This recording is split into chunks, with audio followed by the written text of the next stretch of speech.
আল্লাহ তাআলা আপনাকে বড় নিয়ামত দিয়েছেন। আল্লাহ তাআলা আপনাকে দুইটা চক্ষু দিয়েছেন, দুইটা হাত দিয়েছেন। আল্লাহ তাআলা আপনাকে এত সুন্দর একটা বডি দিয়েছেন রে বন্ধু। এইটা আল্লাহ তাআলার একটা বড় নিয়ামত। আপনি চান নাই কিন্তু আল্লাহ তাআলা দিয়েছেন।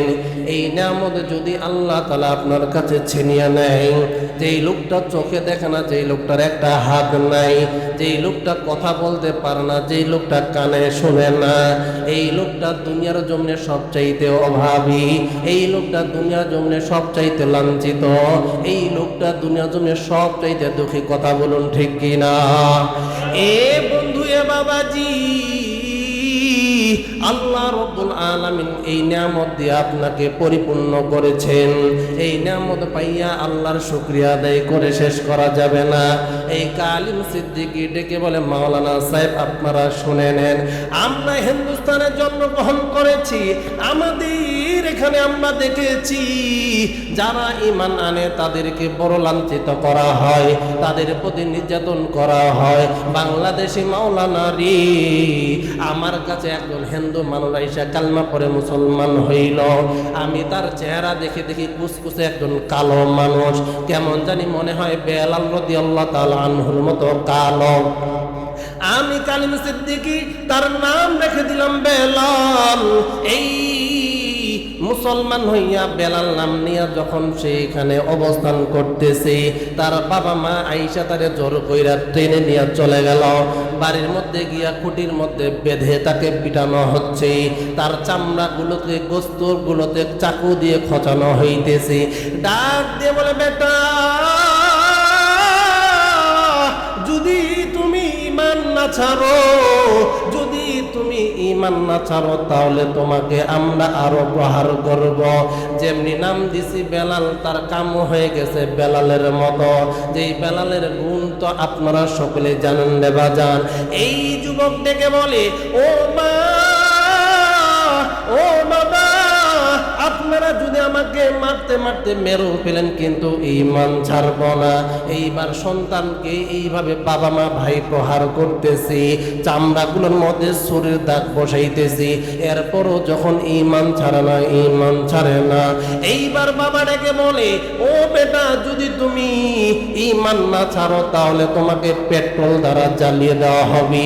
পেট্রোল নিয়ে সামনে যখন উপস্থিত করছে, এইবার বলে, ঈমান যদি না ছাড়ো তাহলে তোমাকে জ্বালায় দিব। এইবার যুবক ডেকে বলে, আমি যে আল্লাহর প্রতি ঈমান এনেছি, যেই নবীকে নবী বলে স্বীকার করেছি, জীবন দিতে রাজি, কিন্তু ঈমান ছাড়তে রাজি নাই। সুবহানাল্লাহ। কালিম সিদ্দিকী ডেকে বলে, ও দুনিয়ার মানুষ, আমি তার নাম তার চেহারা দেখা বেলাল রেখেছি। আল্লাহ তাআলা তার গুণের ভিতরে বেলালের গুণ ঢুকাই দিছে। যে বেলালকে ঈমান আনার কারণে, যে বেলাল রাদিয়াল্লাহু তাআলা আনহু মুসলমান হওয়ার কারণে তার মনিব তাকে এত প্রহার করেছে, এত প্রহার করেছে। উত্তপ্ত বালুর মধ্যে শোয়াইয়া বুকের উপরে পাথর চাপা দিয়া দিছে। এরপরও যখন আহাদ আহাদ বলে বেলাল কান্দে, আহাদ আহাদ বলে আল্লাহকে ডাকে। মনিব রাগান্বিত হইয়া, এবার যান, মনিব রাগান্বিত হইয়া তার কাটা জিব্বার মধ্যে ঢুকায় দিল। কিন্তু এই জিব্বা দিয়েও আহাদ আহাদ শব্দ আসে। এই বেলালের নাম, এই সাহাবীর নাম যখন তার ভিতরও ঢুকায় দিছে, আল্লাহ তাআলা তার ভিতরও ঈমানি শক্তি বৃদ্ধি করে দিছে। সুবহানাল্লাহ। যেই বেলাল ঈমান আনার কারণে তার জিহ্বার মধ্যে তার কাটা ঢুকাইল, আল্লাহ তাআলা তার দাম কত বাড়াই দিছে রে বন্ধু। নবীজি যখন মেরাজের রজনীতে গেছেন, মেরাজের রজনী থেকে আয়েশা বেলালকে ডেকে বলে, বেলাল, ও বেলাল, বলো দেখি তুমি কি এমন আমল করো? কারণ বেলাল রে, তোমার আমলের কারণে তোমার পায়ের আওয়াজ দেখি আসমানের মধ্যে শোনা যায়। বেলাল ডেকে বলে, নবী, আমার তেমন কোনো আমলের কথা জানা নেই ও নবীজি, কিন্তু একটা আমলের কথা আমার মনে পড়ে যায়। নবী গো, আপনি বলেছেন উযু করা হইল নবীদের সুন্নাত, আবার উযু করার পরে 2 রাকাত নামাজ আদায় করা হইল নবীদের সুন্নাত। ও নবীজি, আমার যখন এই উজু চলে যাইত আমি উজু করতাম, উজু কইরা 2 রাকাত নামাজ আদায় করতাম। এইটা ঈমান ওয়ালা জিন্দেগি নিয়ে আমল আমি করতাম।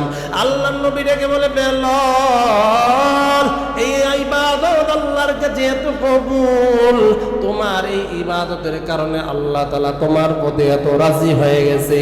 বেলাল তুমি বেলাল জমিনে, কিন্তু তোমার পায়ের আওয়াজ আল্লাহ তাআলা উঠাইছে আরশে। সুবহানাল্লাহ।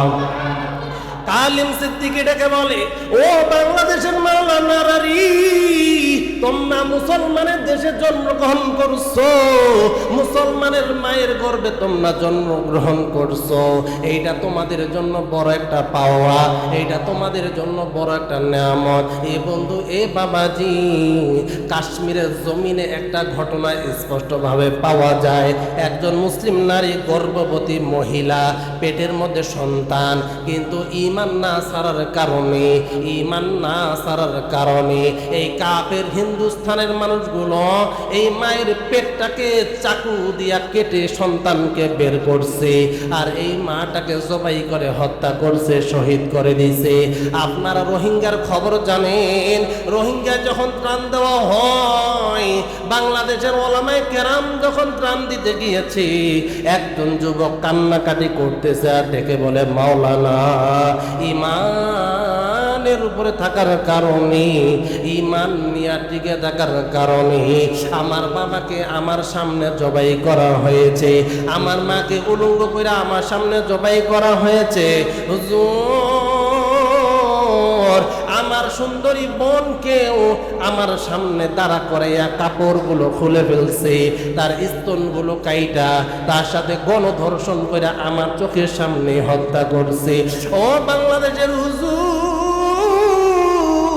আমি জানিয়া ঈমান নিয়া কোনো মতো আপনাদের বাংলাদেশের জমিনে এসেছি, এখন মাত্র ঈমান ছাড়া আমার কেউ নাই, কেউ নাই, কেউ নাই।